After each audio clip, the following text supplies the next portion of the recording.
ምርኩዝ ናይኺ ንኣሮን በትሩ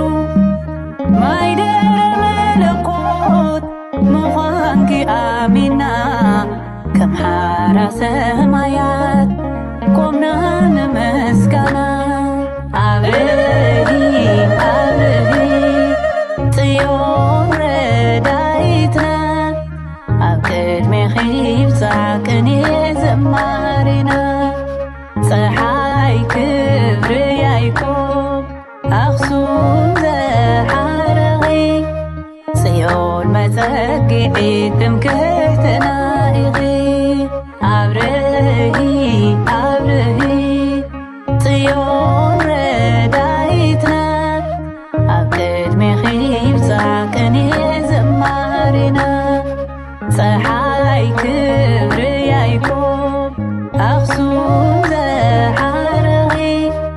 ጽዮን መጸጊዒት ትምክሕትና